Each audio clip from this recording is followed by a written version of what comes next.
I'm going to apologize in advance. This is going to be like the world's dullest TED Talk after all those stories. Stephen Wright said, "It's a small world, but I'd hate to have to paint it." I'm a history buff, but not like kings and battles and things like that. I'm interested in how people live. What were their lives like? What were the things that mattered to them in the Dark Ages, in the Middle Ages, and the Revolutionary War, and things like that. I'm interested in the things that have changed and we don't know about anymore, the things that change that we don't recognize change us. In the 1500s in England, you were allowed to do two things on a Sunday. You were allowed to go to church and practice archery. Henry VIII passed a law that every man under the age of 40 had to own a bow and at least 2 arrows. And that law is still in effect in England.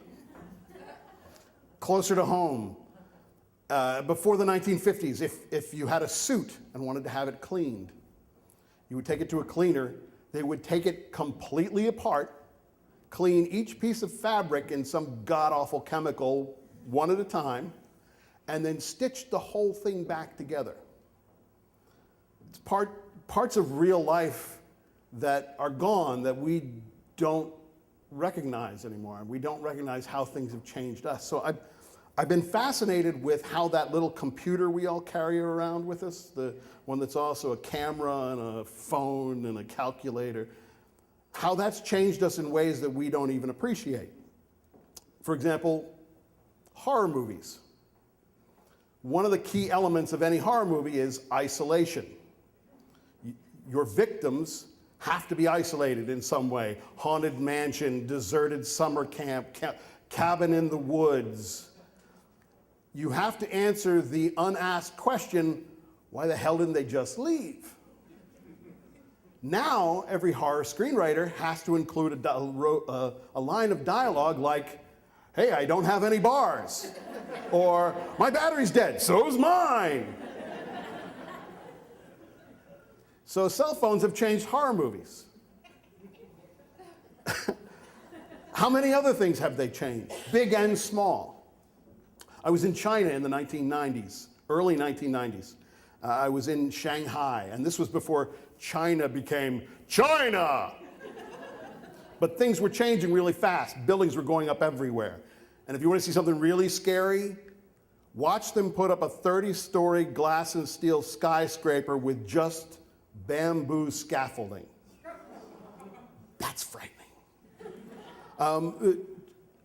Foreigners were still a rarity in Shanghai at that time. So my friends and I walking around the city was like, being the sideshow carnival parade. People were looking at us like, and one night we were in a karaoke bar at 2 in the morning, and I decided, well, truthfully, the beer decided, I was going to get up and sing My Way. I wanted to do the Sid Vicious version, but they didn't have it, so I did the regular version. As soon as I get up there, all the Chinese folks pull out their cell phones and start calling their friends and saying, "You got to get over here and see Jojo the Dog-Faced Boy doing a bad impression of Elvis singing My Way." Now, this was the early 90s, and I'm thinking, wait a minute, most people in America don't have cell phones. How is this happening? It turns out, I find out later, that one of the things that has been part of China's great advance has been they've been able to technologically leap from the 19th century to the 21st century. They didn't have to wire the whole country for residential phone service. They went right from no phones to cell phones. Other ways that it's changed us. I was in Argentina. I had a friend who lived in Brazil who also worked in Buenos Aires from time to time. So I called him at his place in Brazil, left a message, "Hey, I'm going to be in Buenos Aires. Stop by if you see me."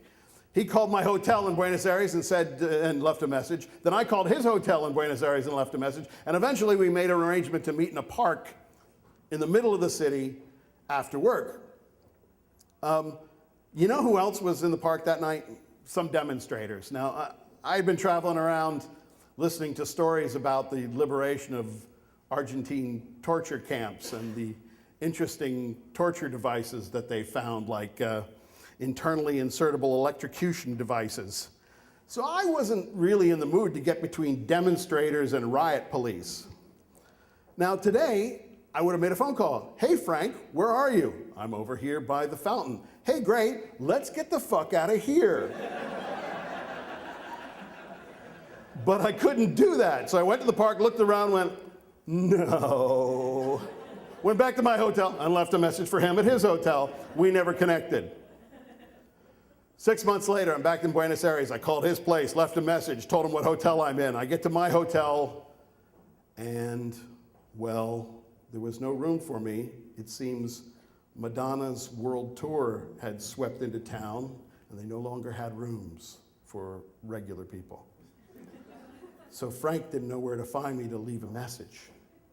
So I pretty much gave up on ever connecting with my friend Frank in Buenos Aires. And the last night there, I went to dinner, bought myself a drink, toasted him, looked across the room, and there, hosting a dinner for clients on the other side of the restaurant, my friend Frank.